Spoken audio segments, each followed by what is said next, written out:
march with Martin Luther King across that Pettus Bridge? Where would I have been in Black history? Today, the opportunity presents itself for me to stand. We stand today. We stand.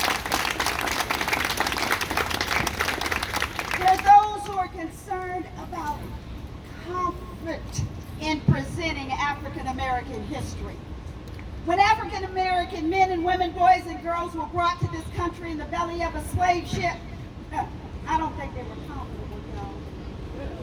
When those same individuals were enslaved, tortured, beaten, and considered three-fifth humans as they worked tirelessly to create the legacy of this nation being the richest, most powerful country in the world, I know they weren't comfortable, y'all. When slavery ended in 1865 after 200 years of bondage and unpaid labor, with nothing to call their own and no place to go, these Black citizens were not comfortable, y'all. When laws were created to continue to ensure the suppression of America's Black population through the 13th Amendment, you think they were comfortable, y'all? When Jim Crow laws were adopted to segregate Blacks and whites, folks were truly uncomfortable.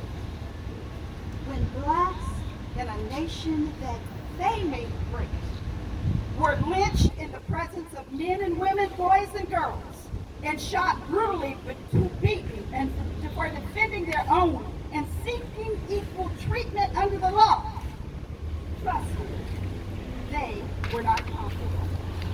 Yet, despite such treatment, they went on to achieve greatness. Black citizens of the United States of America became celebrated and historical statesmen, scholars, scientists, mathematicians, military elite, doctors, attorneys, artists, athletes, educators, you name it. They also ascended to the highest office of the land.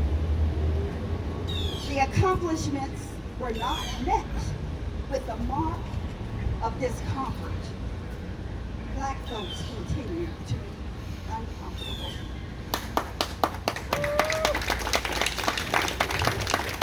Today, we are faced with recently passed laws of banned books, sanitized Black history, and a demand to denounce diversity, equity, and inclusion. Let it be known that on this first day of February 2023, in the great city of St. Petersburg, Florida, we will work to ensure that we will educate others regarding Black history and that it is preserved, presented, celebrated, and commemorated. We shall declare on this day that books written by Black authors and others that tell our stories shall not be banned, but made readily available for everyone's reading pleasure. It is our goal to practice diversity, inclusion, and fight for equity every opportunity that we can. Lastly, let it be known, we're not asleep at the wheel, folks, but we indeed are very woke.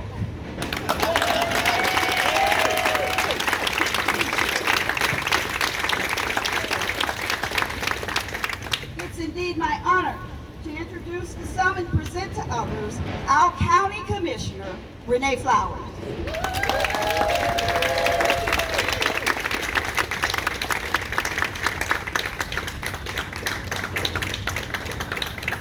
Good afternoon. You've already heard the call to action.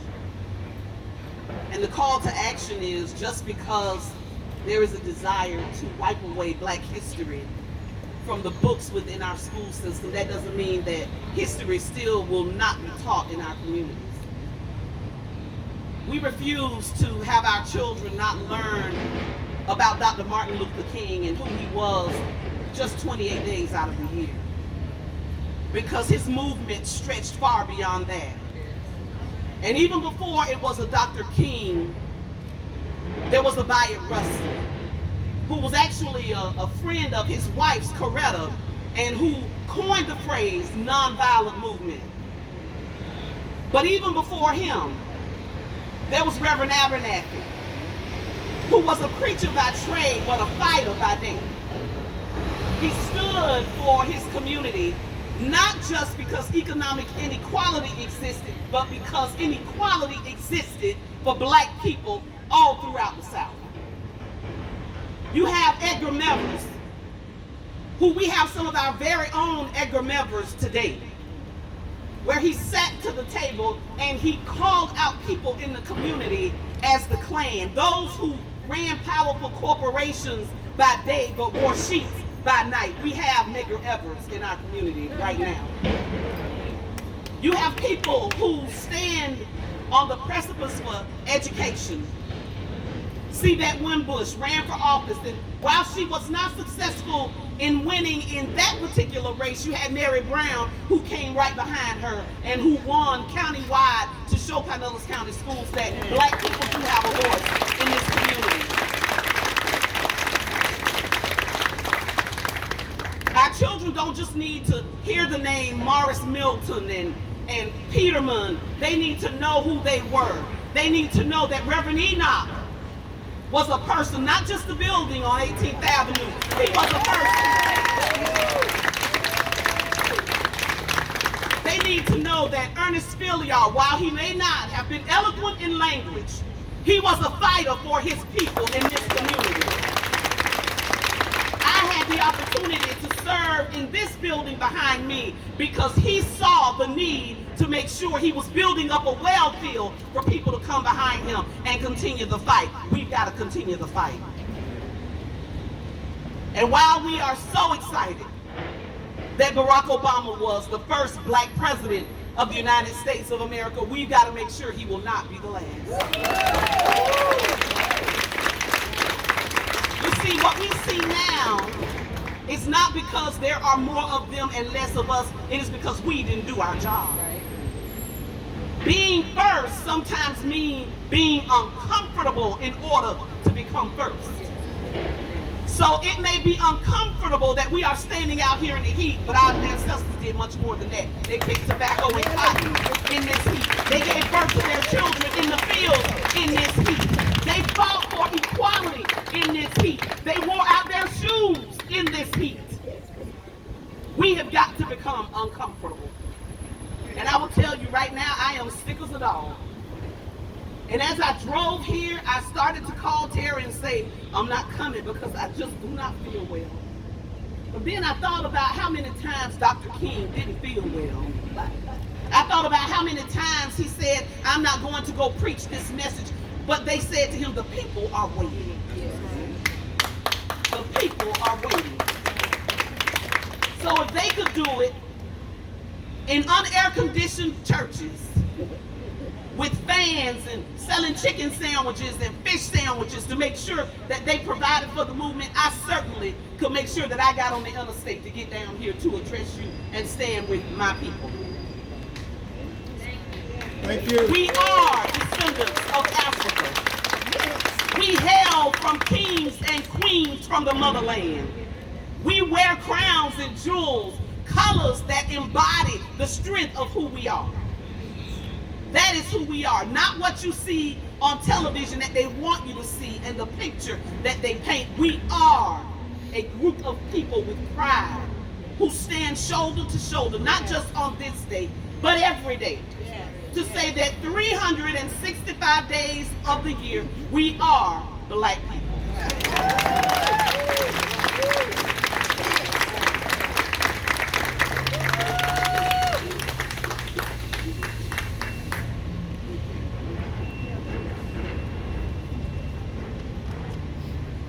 Dr. LaDonna Butler, please come forward.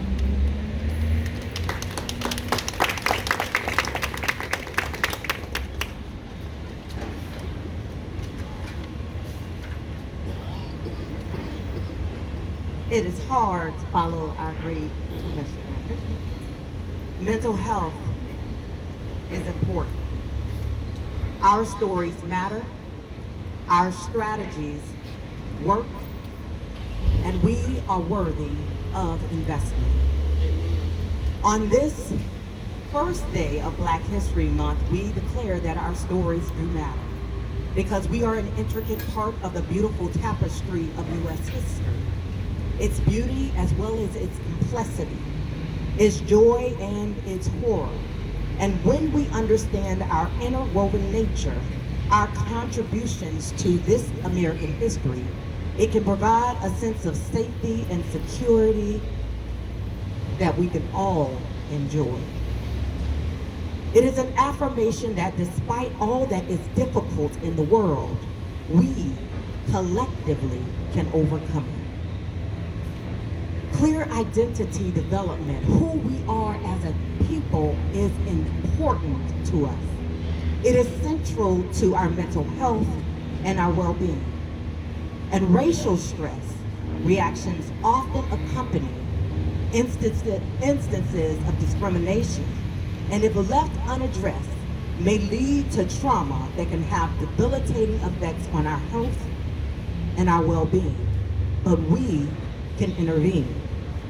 These negative messages about who we are and how we are and whether we belong in the pages of our own history books have a negative effect.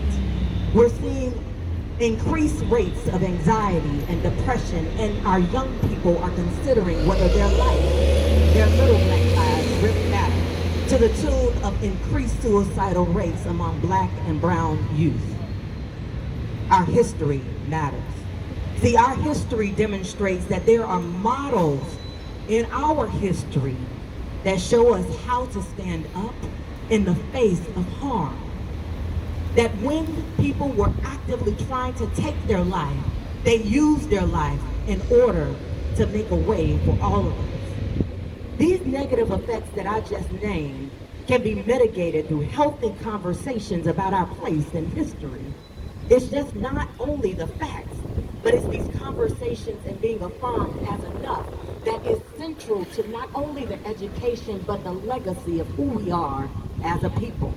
So, not only in the schools where our education does belong, or in communities, or in playgrounds, or in workspaces, these conversations that help to support our sense of belonging and our well-being. We know that it is important to know that we matter. Because of this, throughout history, we have seen in our church houses as well as our schoolhouses lessons about who we are, and our great heroes have been taught. We will not discontinue conversations about our history. We will write the history that is currently being shared in our educational institutions. Our last point, we are worthy of investment. Investment in education, diversity, equity, and inclusion, and belonging are central to our overall well-being. We must tell our stories. Our children are watching us. Not just my little Black and brown babies, but all of our babies need to know that we are interwoven as a community, that our success is our success, that our well-being means it is our well-being. So our call, our mental health does matter. And the way that we implement that is to tell our stories, to share the strategies across the history of our nation, and to continue to make investments where they matter the most. We are worthy. Our history matters. And our life truly does matter.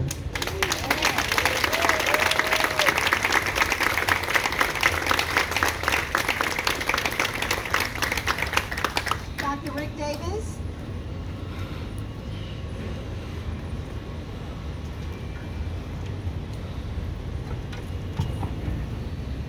My name is Rick Davis. I am the president of the Concern Organization for Quality Education of Black Students, commonly known as COQUA, the acronym COQA. EBS. We share the concerns expressed by many in our community regarding the Stop Woke Act and how our school district is interpreting and reacting to these new directions. Specifically, the actions of our board in amending the consideration of controversial materials policy, resulting in the banning of the book The Bluest Skies by our beloved author Toni Morrison, and the abandonment of consideration to include an AP African American History Studies class, which a petition of black students requested back in 2020. We believe these actions may have been motivated by some parents in our community who do not wish their children to be exposed to certain literature. Why not allow those objecting parents to choose some other literature of their choice, not ban books for all students? How are the voices of black, brown, and other minority parents to be considered? Public education, by definition, must serve the interests of all children and parents from all communities. We will continue to engage our district leadership in clarifying their interpretation of the mandate as they understand it and its implications for teaching accurate history to our students in the classroom. Thank you so much.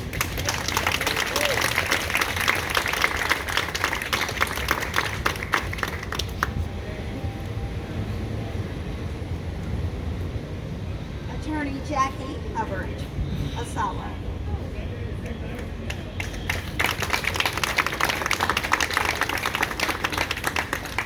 Hello, I would just like to say that I represent the Association for the Study of African Americans.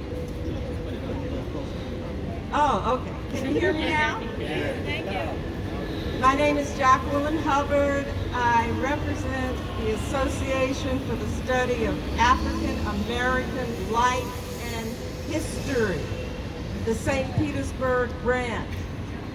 We have been in existence since 2015, and our organization was started by Dr. Carter G. Woodson in 1915. The theme for Black History Month this year is Black Resistance. We must engage in Black resistance. We are being attacked from every corner. Our culture, our history, our children. We cannot forget our children. Dr. Carter Woodson stressed the importance of education. Education means the ability to learn. Black people survive this country's hatred through education. And through education, we will prevail. It doesn't matter who wants to ban books. We have books, we have teachers, we have people who know history, and we are going to start in the spring in conjunction with the Carter G. Woodson Museum, the first Freedom Schools.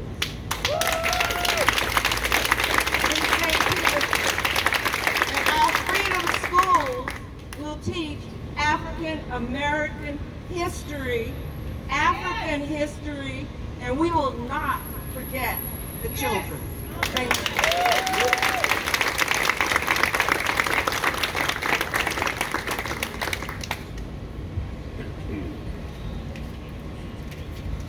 Pastor Andy.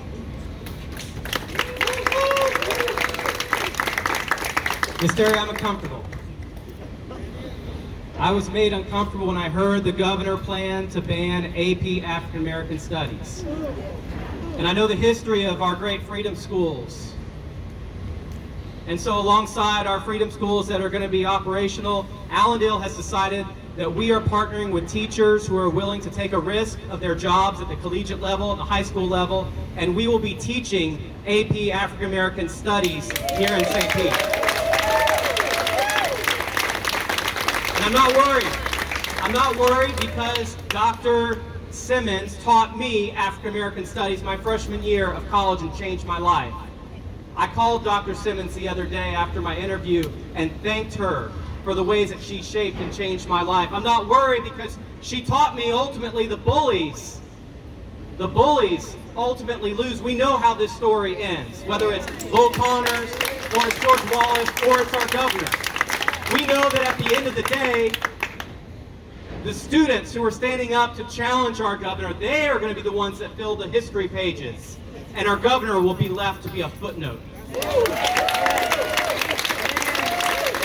so if the governor is watching, I want to first thank you for making this class to be so popular. And I want to invite you to enroll in this class because I think you have some things to learn, as we all do.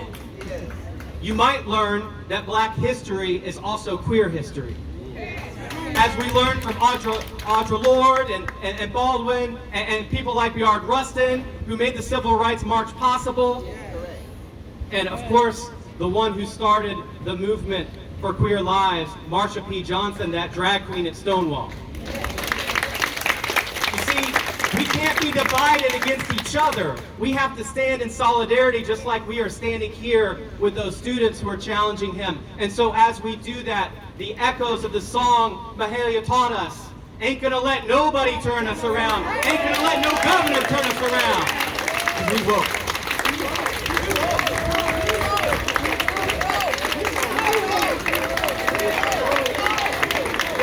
Let the church say amen.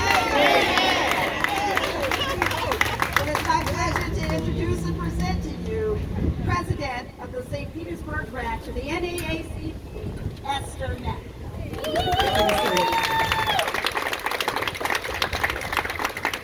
It is clear that with political interference in the AP African American Studies curriculum, directly conflicting with our history. Thank you so much. I'm going to hold it because the wind is trying to fight against me.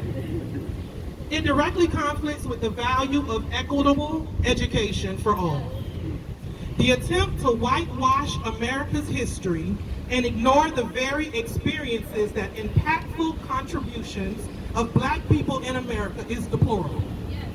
It is clear that a blatant dismissal of such a vital subject as lacking educational value is in direct contradiction to the centuries of evidence in this country. It's contrary. African American history is American history.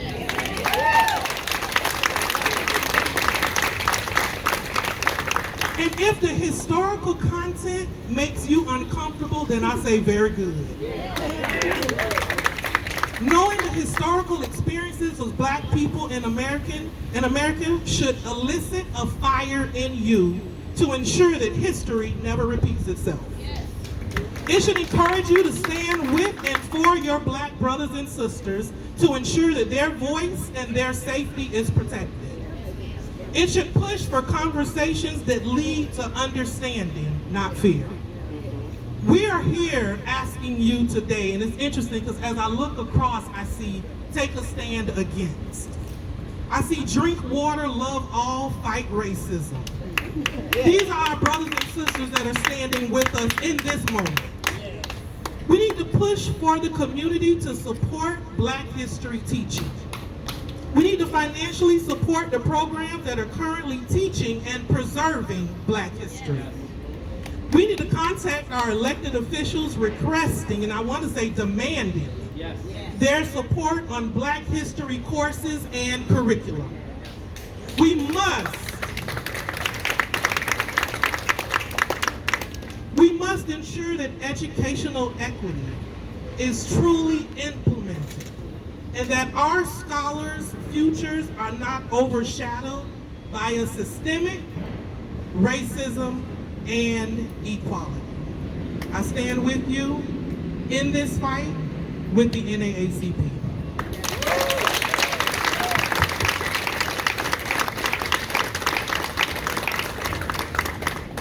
It's important to know that when we take a stand, who's standing with us? There are those we put into office sometime we won't see again till it's time for another election. But then there are those who recognize the importance of equality and justice for all. I am pleased to recognize, standing with us today, Councilmember Deborah Figg Sanders,